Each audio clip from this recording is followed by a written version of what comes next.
It is Throwback Thursday, and that means we dive into our vast CBC archives. With the Paris Summer Olympics beginning next week, we're taking a look at the history of doping at the Games. The scandal around former Canadian sprinting champion Ben Johnson rocked this country back in 1988. He won the men's 100-meter sprint at the Seoul Olympics with a record time of 9.79 seconds. But just 3 days later, the Olympic Doping Control Center found traces of stanozolol, an anabolic steroid, in his urine. Take a look. Disqualification of this competitor from the Games of the 24th Olympiad in Seoul. It was what everyone dreaded. 3 days ago, the world watched the fastest 100 meters in history. 4 men ran under 10 seconds. Ben Johnson smashed his own world record. He was the biggest star of these games. At an early morning meeting, even International Olympic Committee officials seemed stunned by their discovery. We ask you to have all the media waiting in the lobby, so please take everybody down in the lobby. Now the gold medal goes to Johnson's arch rival, 4-time Olympic gold medal winner Carl Lewis, whose statements after Saturday's race sounded like sour grapes. Today, they sound prophetic. That race was shocking. I just don't know how he does it or whether he gets a hypnotist or something, but he does something to stimulate him in the finals. Lost 6 pounds. What the IOC says Johnson did was to take a drug called stanozolol, an anabolic steroid, a drug that helps build strength, but it's a risk to those who take it. This is one of the most dangerous anabolic steroids known because its structure is such that its effect on the liver can lead to a number of disturbances. Drugs are supposed to build muscles, and Johnson has always been known for his strength and his explosive starts. In its argument to the IOC, Canadian officials implied the drug may have been slipped to Johnson after the race and before his test.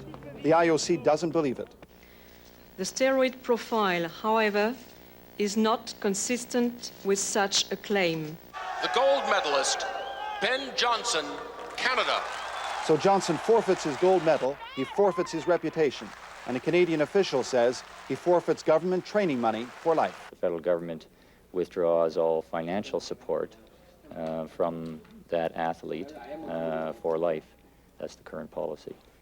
The IOC's decision probably will be appealed, but the repercussions have begun and they'll hurt. A drug-tainted athlete can be hard to market, and at least one company that uses Johnson has agreed to withdraw its ads. But even more serious, unusual for a first-time offender, but it's possible that Johnson could be banned from amateur competition for life. The man in the middle of the storm left Seoul this morning to return home to Canada. And in spite of the huge crush of reporters, he refused comment. 3 days ago, he was being called the fastest human in the world with a fabulous future. For now, the future's on hold. Tom Kennedy, CBC News at the Seoul Olympics. Fast forward to this year's Olympics, and doping is still an issue. Take China, for example, whose swimmers are getting tested for drugs at least 8 times before the Games begin next week. This after controversy in 2021 when 11 of that country's athletes tested positive for banned heart medication. Joining us for more on this are Carstairs and Aiden Hughes from the University of Guelph in Ontario. They study alcohol and drug history and the state of doping today. We appreciate you being here. Aiden, I'll start with you. How has doping changed over the years as you see it? It hasn't changed much, but it's changed a lot. The economic motivations for athletes to dope has remained rather consistent, with the Olympics constantly pushing the envelope.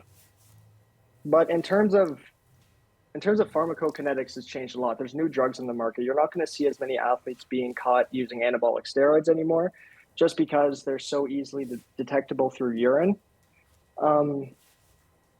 But you do, at the same time, see a lot of athletes using what I would call bioidentical hormones, and they're microdosing them. So things that are naturally occurring in the body, they're microdosing them to evade detection, essentially. These are things like growth hormone, EPO, and testosterone, because that can kind of skirt under testing. Mm-hmm. Not as obvious. Catherine, what do you think are the biggest challenges right now for athletes and regulatory bodies facing around doping? I mean, I think the challenge is, as Aiden mentioned, it's far more drugs on the market. So to some extent, the challenges have become even greater because there's, a much wider array of substances to potentially test for than there were in the 1980s. On the other hand, the testing's also become a lot more sophisticated, and it's far more frequent than it was in the 1980s. But I think that's provoked new concerns about athletes' privacy, right? I mean, they have once you've decided to become that level of elite athlete, you have very little privacy, which I think is a concern. And I think also the testers are still always behind the athletes, right? There are very extensive networks in place for distributing drugs. And because there's so many of them now, athletes have a wide variety of choice of products and ever greater sophistication of how to use them and how to avoid the testing procedures that are in place. So I guess in some respects, like much of our world has just become more complicated. Well, just before we wrap up, we appreciate your time. I'll ask this of both of you. Adrian first, Aiden, I should say, what do you expect when it comes to doping at the Paris Games? Well, I can't really speak to what, how many people or anything like that, but the general mood, perhaps. Yeah, well, I mean, the resources are available for doping in terms of athlete biological passports. There's ways to circumvent these tests, and we've put a lot of trust into these organizations. But the fact of the matter is these tests can be beat. And in terms of popular sentiment, I mean, I don't think there's a huge drive from the public anymore as compared to like Ben Johnson to catch these athletes anymore.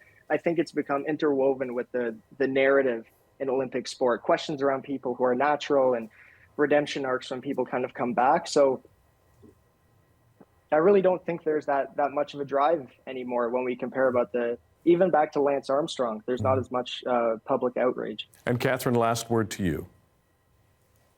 I completely agree with Aiden. I think that the spectacle of doping has just become part of sports entertainment. So yes, we will continue to see lots of stories about doping because they fit perfectly into those narratives of sport, of triumph, despair, endurance. All those themes are just as much there in doping as they are in the actual competition. Catherine Carstairs and Aiden Hughes from the University of Guelph. We appreciate your time and your expertise. Thanks for joining us. Thank you. Thanks for having us.